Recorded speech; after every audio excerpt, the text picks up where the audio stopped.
Bienvenidos al Criminalista Nocturno.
La Casa de los Horrores es el nombre que le dieron a una residencia ubicada en el 25 de Cromwell Street, en la ciudad de Gloucester, Inglaterra, luego del descubrimiento de varios restos ubicados debajo de la propiedad de Fred West y Rosemary. Aquel sitio fue sede de espeluznantes y escalofriantes situaciones que tuvieron lugar desde hacía 20 años.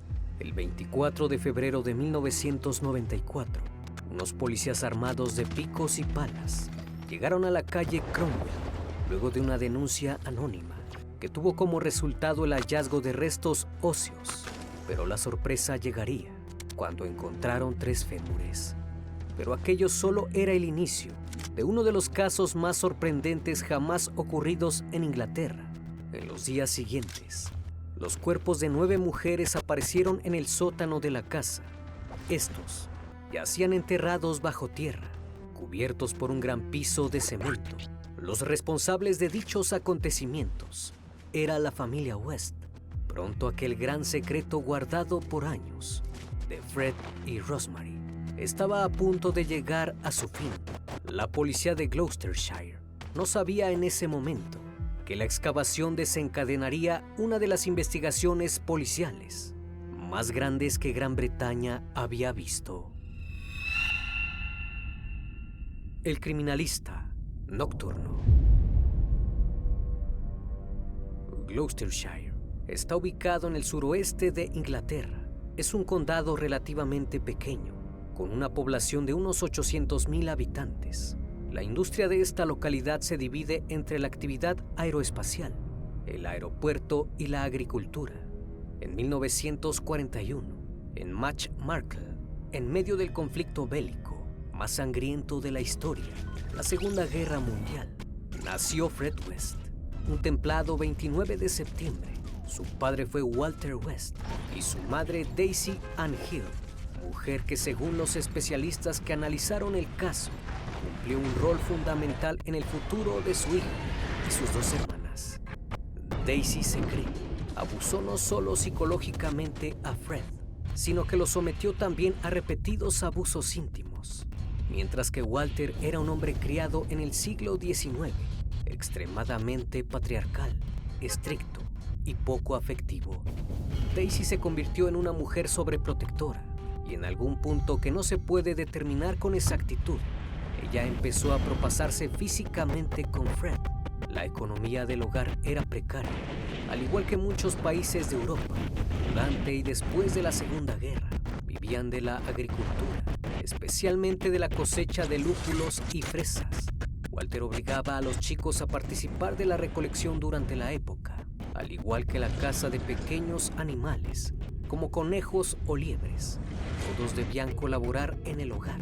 Mantener una casa con varios integrantes era muy difícil, ya que gran parte de Europa atravesaba un proceso de reconstrucción, tanto a nivel infraestructura como económico. Estas tareas manuales y duras forjaron en Fred una cultura de trabajo duro desde temprana edad, pero sus esfuerzos jamás se traducían en comodidades. Todo servía para llegar al día siguiente, con suerte. Por eso la ética laboral pronto se combinó con otra actividad un poco más lucrativa, los hurtos. A los 12 años, según declaró Fred, su madre lo inició en la intimidad y siempre fue el favorito. Aparentemente el incesto era una práctica común en la familia. Walter también abusaba de su hija. El favoritismo por el pequeño lo beneficiaba, ya que salía impune de sus cada vez más peligrosas travesuras infantiles, a ojos de su progenitora. En aquellos años de vida casi rural, el futuro asesino declaró que no solo tenía intimidad con su madre, sino que ella lo obligaba a practicar dicha actividad con diversos animales que tenía la familia. Otros sostienen que fue su padre quien lo alentó hacia esas prácticas horribles, aconsejándole: haz lo que quieras, pero que no te encuentren haciéndolo. Doug, uno de los hermanos menores, siempre se encargó de aclarar que todas estas escandalosas declaraciones eran parte de la patología de Fred, puras mentiras y fantasías de una mente distorsionada desde temprana edad. A los 15 años, Fred ya había abandonado el colegio, institución en donde jamás consiguió sobrepasar la media académica. Tenía aptitudes para las manualidades, en especial la carpintería, pero las aulas no eran el hábito que Fred buscaba. Abandonó sus estudios y se fue a trabajar como peón itinerante. No podía acceder a otro tipo de trabajos, ya que en sus años escolarizado apenas consiguió aprender a leer y escribir. Con 16 años, Fred ya frecuentaba clubs nocturnos y burdeles. Allí las pocas conquistas que tenía devenían en relaciones íntimas efímeras, en las cuales Fred apenas podía satisfacer sus propias necesidades. Aquí es cuando comenzó a desarrollar una visión distorsionada de las mujeres, a las cuales empezó a ver como objetos y no personas. Un rasgo psicológico que más adelante sería determinante en sus asesinatos. A los 17 años, Fred compró una moto poco después de su cumpleaños. Las habilidades de manejo en el adolescente eran escasas y pronto sufrió un accidente terrible en donde se quebró un brazo, una pierna y se fracturó el cráneo, afectándole el lóbulo frontal. Estuvo inconsciente una semana entera, internado en el hospital. Semejante experiencia le dejó varias secuelas, entre ellas una fobia incontrolable a los centros médicos y un cambio de personalidad notorio. Fred era incapaz de controlar sus ataques de ira, cada vez más frecuentes. El cuadro terminó de agravarse cuando una mujer en un club nocturno llamado Club Juvenil Ledbury se defendió de un intento de abuso y lo golpeó en la cabeza. La pelea se desarrolló en un segundo piso, en una escalera de incendios en el exterior del edificio. La mujer asestó un golpe certero. Fred cayó rodando casi 200 metros por las escaleras, recibiendo impactos en su ya dañado cerebro. En julio de 1961, la familia West y la comunidad de Gloucester tendrían el primer indicio del futuro macabro de Fred. Para ese entonces, Kitty, hermana de Fred, tenía 13 años. Después de muchas dudas, decidió acercarse a su madre para contarle una serie de abusos que había sufrido desde diciembre del año anterior. Daisy escuchó cómo Fred, su hermano, de 20 años de edad, la había abusado repetidas veces y la había dejado embarazada. Radicaron la denuncia y un mes después el chico fue arrestado. Frente a las autoridades admitió que abusaba de otras jóvenes desde inicios de su adolescencia, alegando que todo el mundo lo hacía. El 9 de noviembre de 1961 se fijó la fecha para el juicio. Daisy siguió la dinámica familiar torcida. Estaba lista para prestar testimonio a favor de su hijo, tal vez desalentada por la falta de apoyo de sus padres o presionada en la intimidad de la casa. La pequeña niña decidió desestimar la denuncia. El caso de abuso no pudo seguir adelante en la justicia y Fred quedó libre. Daisy, en un raro momento de sentido común, expulsó a su hijo, quien terminó viviendo con una tía. A pesar de la confesión del joven, de la situación tensa con Kitty, la familia West recibió a Fred en el hogar al año siguiente de haberse llevado adelante el juicio y haberse comprobado el abuso agravado por el vínculo. Fred West podría haber enfrentado una sentencia de por vida en prisión y muchas vidas se hubieran salvado. Rina Costello era la exnovia de Fred cuando se reencontraron en septiembre de 1962. Ella trabajaba como dama de compañía y estaba embarazada de un conductor de autobús de origen pakistaní. Aún así, en noviembre deciden casarse y se mudan a Cottbridge, en Lanarkshire, en donde Rina dio a luz a Charmaine Carroll. Los rasgos asiáticos de la pequeña fueron una preocupación inmediata para Fred, quien temía lo que pudiera decir el resto de la gente, pese a que su casamiento solo asistió uno de sus hermanos. Para solucionar este inexistente problema, decidieron contarle a quien preguntara que la niña había sido adoptada. Mientras trabajaba vendiendo helados en un camión, Rina quedó embarazada y en 1964 nació Anne-Marie, a quien trató como si fuera un animal salvaje, manteniéndola enjaulada junto a su hermanita a los pies de la cama, permitiéndole salir solo los fines de semana. En 1965, mientras West hacía su recorrido habitual con la camioneta, atropelló aparentemente de forma accidental a un chico de 4 años. Esta sería la primera víctima confirmada de Fred, quien ya mantenía una dinámica familiar violenta dentro de la casa y apenas conseguía mantener a los suyos con su trabajo. Temerosa de las represalias por aquel suceso, Rina se mudó junto a Isa McNeil, la niñera familiar, quien declaró que la mujer tenía muchos problemas para criar a las 2 niñas. También estaban escapando en secreto de las depravaciones sádicas de Fred, quien se mostraba cada vez más agresivo, no solo con su esposa, sino con la mujer que cuidaba a sus hijas. Fred, por su parte, consiguió quedarse con las 2 niñas y se mudó a una caravana junto a una joven de 16 años llamada Anne McPhail, quien había perdido a su novio meses antes y pasaba mucho tiempo en el antiguo hogar de los West, ya que era amiga de Isa la niñera. Anne estaba obsesionada con Fred. Para aquel entonces el matrimonio disfuncional no solo estaba marcado por la dominación íntima de Fred, sino por las constantes infidelidades por parte de ambos. Rina tenía una relación bastante estable con un sujeto llamado John McLachlan, quien intentó ayudar a su amante en la huida con las niñas de forma infructuosa. En una oportunidad, Fred descubrió a su esposa con John. La golpeó e intentó acuchillar al hombre. John describió más tarde a Fred West de forma categórica diciendo: un hombre ordinario. Le hubiera dado helado a los niños, pero él en cambio les pegaba en sus cabezas. Era un violento y sádico bastardo que disfrutaba golpeando a mujeres y niños. Esta referencia a los helados y las golpizas en la cabeza es literal. John fue testigo en una ocasión como Carol, hijastra de Fred, se acercó al camión que él manejaba y le pidió un helado. En vez de recibir la golosina, Fred le dio un fuerte golpe en la cabeza. Ante esto, John, indignado, se acercó y le dio una golpiza a West. La escalada a violencia era constante. Por aquella época, Fred volvió a uno de sus antiguos hábitos y comenzó a abusar de su hija adoptiva Charmaine, aparte de los ataques a puñetazos habituales.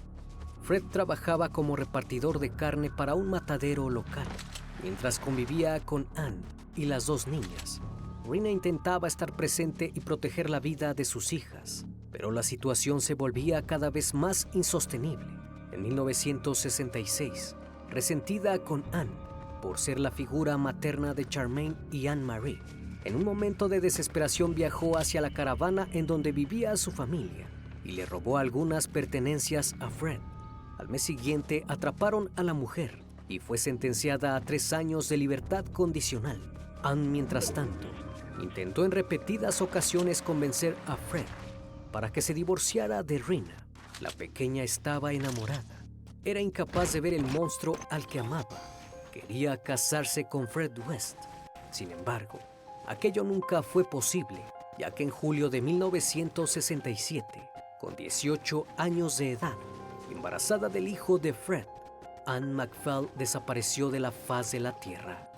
Nadie la reportó desaparecida. Nadie se preocupó por la joven. Fred apuñaló repetidas veces a Anne. Después desmembró el cuerpo cuidadosamente, incluso quedándose con algunas falanges de las manos que jamás aparecieron. El bebé fue removido del vientre y enterrado junto a la futura madre. West nunca confesó el crimen a las autoridades, pero sí les dijo a algunos allegados tras ser arrestado que acuchilló a Anne repetidas veces tras haber discutido.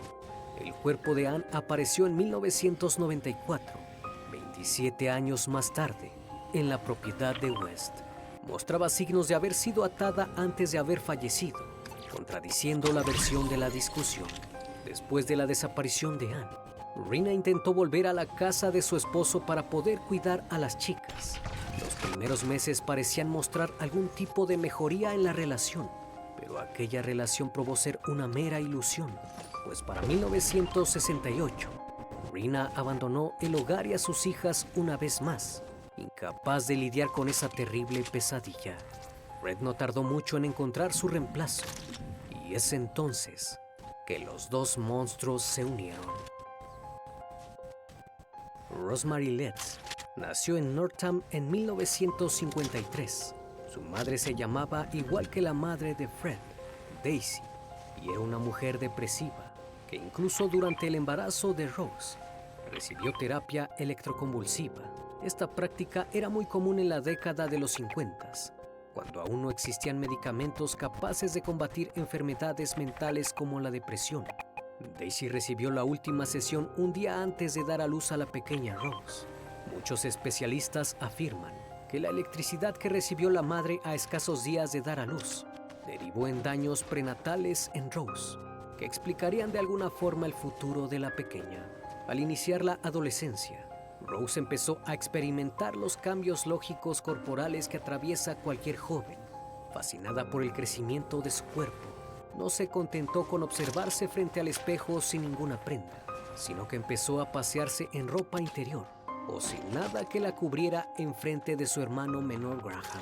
A los 13 años, la niña empezó a abusar de él y de Gordon, aún más pequeño que Graham. Rose se escabullía en la habitación de los hermanitos y, amparada por la oscuridad y el silencio del hogar, satisfacía sus oscuros deseos con los dos inocentes e indefensas víctimas. En 1969, la adolescente había cumplido 15 años unos meses antes y para entonces trabajaba en una panadería. Esperando el colectivo para volver a su hogar, conoció a Fred, que pese a tener 27 años no dudó en intentar conquistar a la chica en repetidas ocasiones. Ella al principio pensó que Fred era un vagabundo por el aspecto desalineado que tenía, pero disfrutaba de la atención que le ofrecía el hombre. Dudó en salir con él mientras se debatía en abandonar el hogar materno. Rosemary creció como una chica malhumorada y por completo desinhibida. Al igual que Fred, el colegio no era su fuerte. Se pasaba el día soñando con escenarios imposibles. A los 16 años se mudó junto a su padre, William Andrew Leeds, quien sufría de esquizofrenia paranoide y tenía repetidos accesos de ira que se traducían en golpizas a su hija. Cuando Rose se mudó con él, comenzó a abusar de su hija, al igual que lo hacía con Patricia, su hermana mayor. La personalidad de Fred terminó cautivando a Rose y ambos iniciaron una relación turbulenta. La adolescente pronto abandonó su trabajo en la panadería para trabajar como niñera de Charmaine y Anne-Marie. Aquel trabajo era una excusa para llevar adelante la relación con el padre de familia. Ambos congeniaron de inmediato, pues compartían el gusto por las películas para adultos.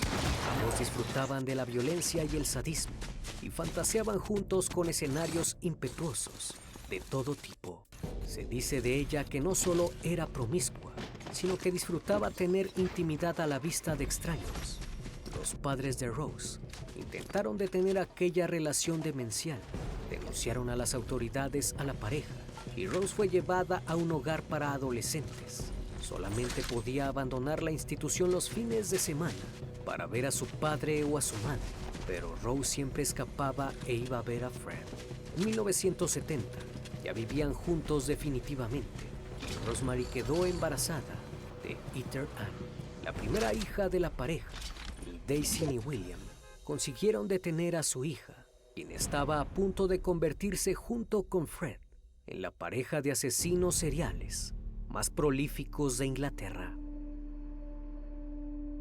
Fred, por su parte, había dejado a su pareja y a sus 3 hijas porque había caído preso una vez más por robar llantas de automóviles. Estuvo tras las rejas 6 meses y medio y fue puesto en libertad el 24 de junio de 1971. Charmaine, pese a su corta edad, nunca dudó en enfrentar a su nueva madrastra, a diferencia de Anne-Marie, que siempre pareció más sumisa, como si intuyera que despertar la ira de Rose era jugar con fuego. La pequeña intentaba calmar a su hermana mayor, asegurando que su verdadera mamá iría a rescatarlas. Charmaine luchó como pudo, resistiendo los abusos físicos y verbales de una Rosemary cada vez más violenta. Los registros médicos de un hospital en Gloucester detallaron que Charmaine ingresó en una oportunidad con una herida cortopunzante en su tobillo, unos meses antes de la liberación de Fred. Cuando le preguntaron a Rose el motivo de la herida, ella puso como excusa un accidente hogareño. Nadie hizo ninguna pregunta más y curaron el corte en la pequeña de tan solo 7 años de edad.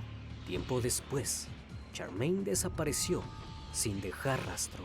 La chica desapareció unos días antes de aquel 24 de junio en que liberaron a Fred. Esta cronología se puede establecer porque los registros de la prisión prueban que Rose visitó a su pareja junto a las 3 niñas.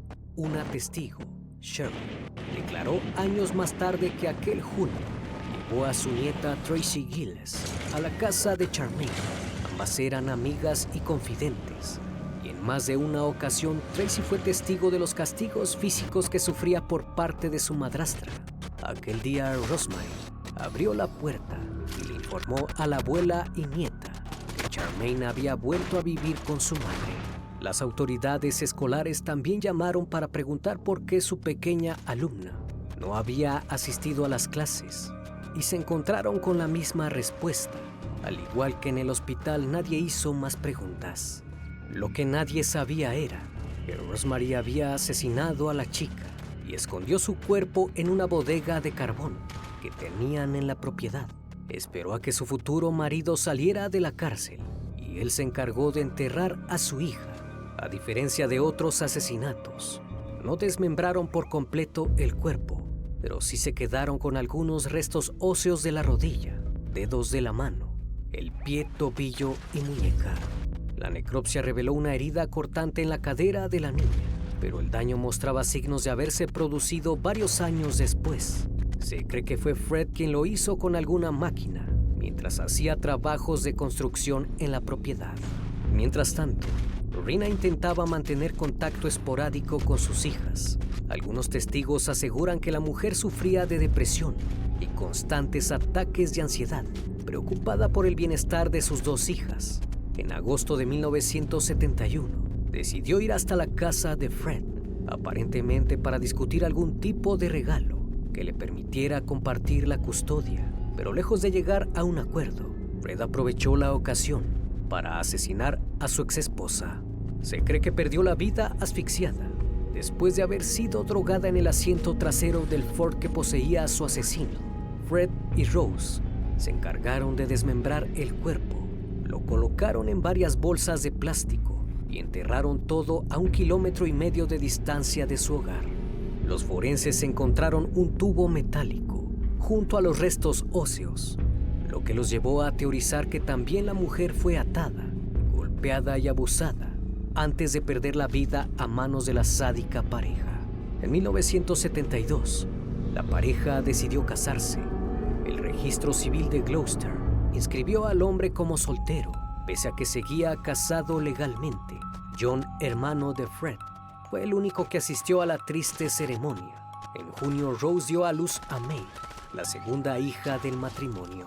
Para ese entonces, habían estado alquilando una casa céntrica de Gloucester. Fred y Rose estaban tan a gusto con la casi abandonada propiedad que decidieron Will Street.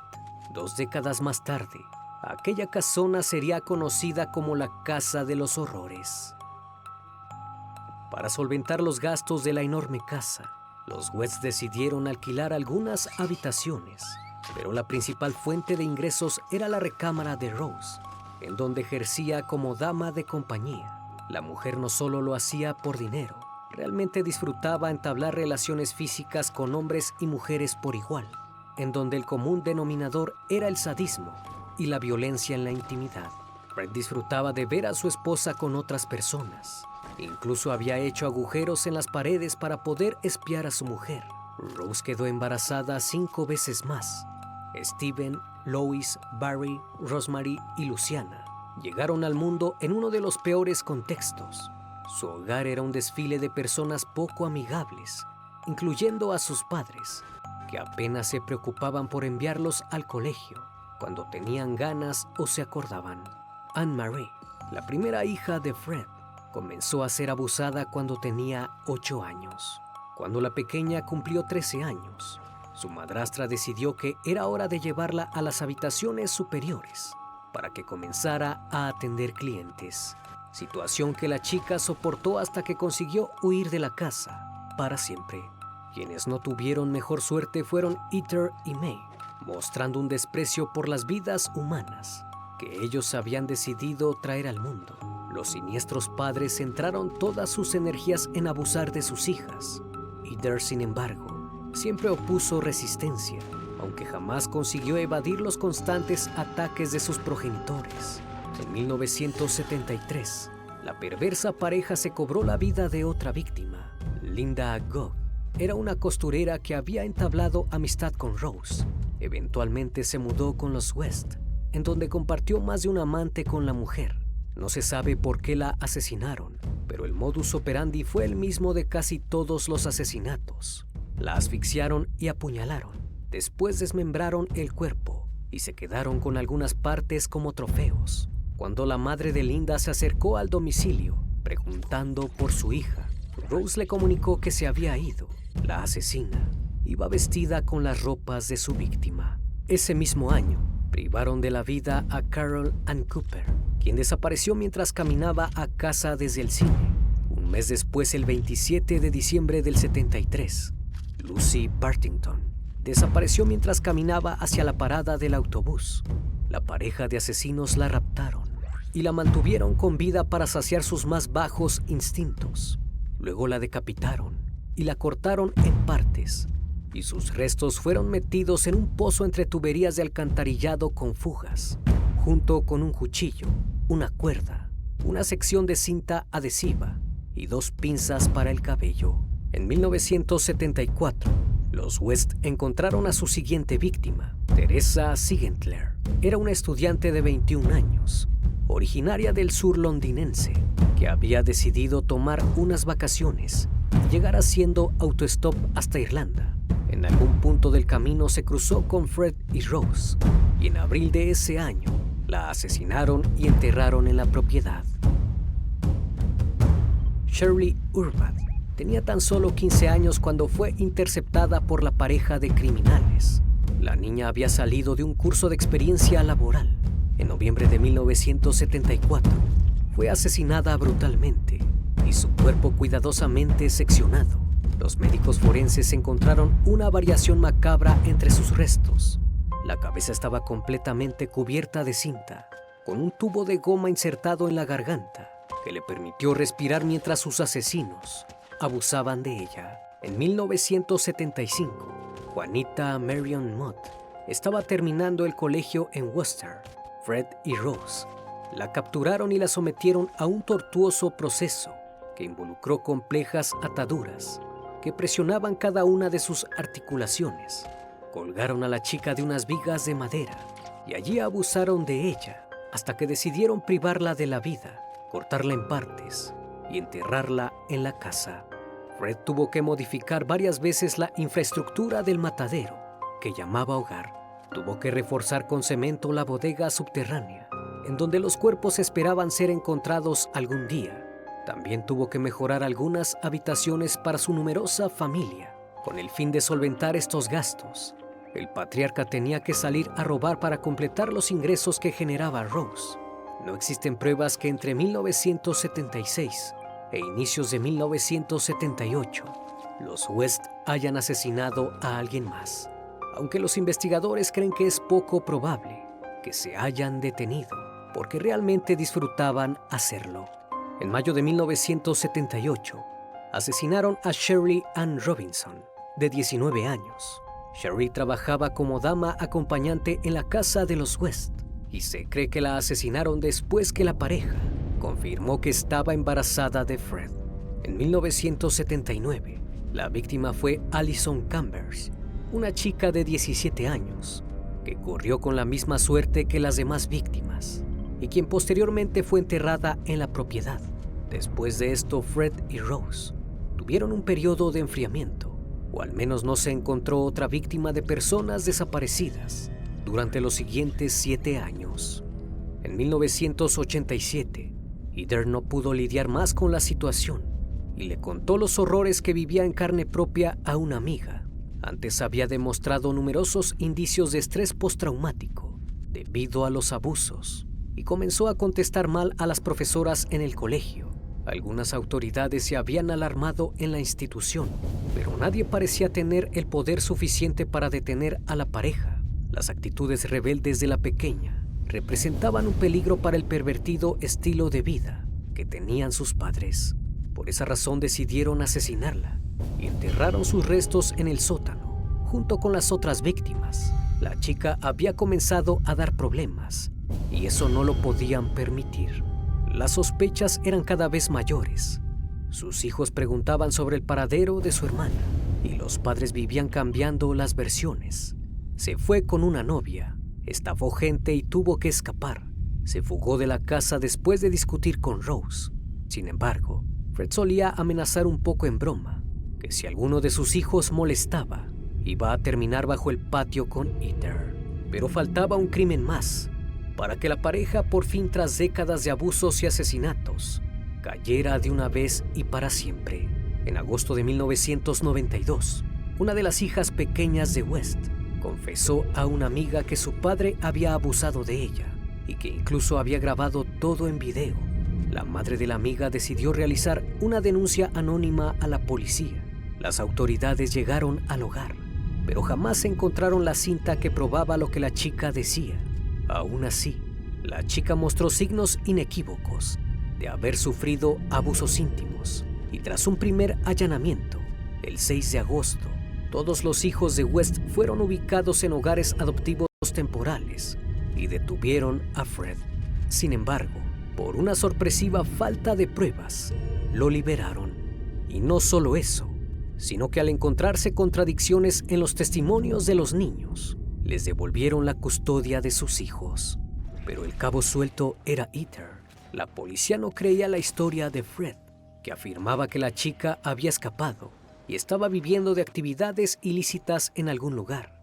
Es así que el 24 de febrero, por fin decidieron hacer un allanamiento. La orden del juez indicaba que tenían que buscar los restos de Heather y para su sorpresa, encontraron mucho más que eso. Decenas de huesos fueron desenterrados, dando un total de 8 víctimas, incluida Heather.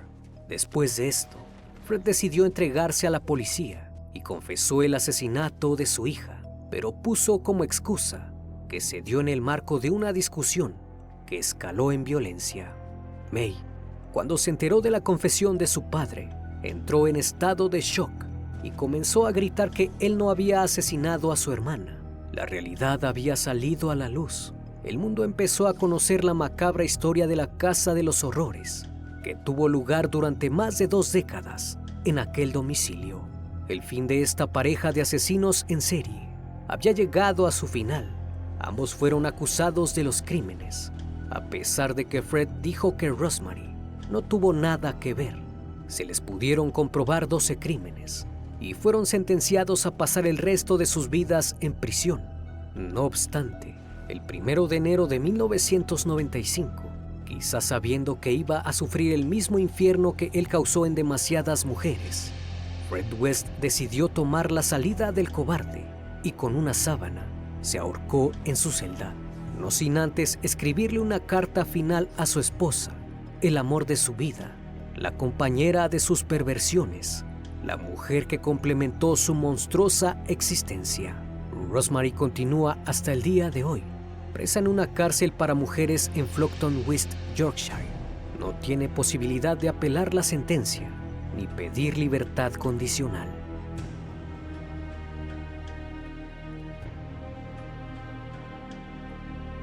Como cada noche, estimado público, agradezco su compañía. Si aún no estás suscrito, te invito a que lo hagas y formes parte de esta gran comunidad. Reciban un fuerte abrazo de mi parte y no me queda más que desearles que sigan pasando un excelente día y estén de lo mejor. Esto es El Criminalista Nocturno. Hasta la próxima emisión. Buenas noches.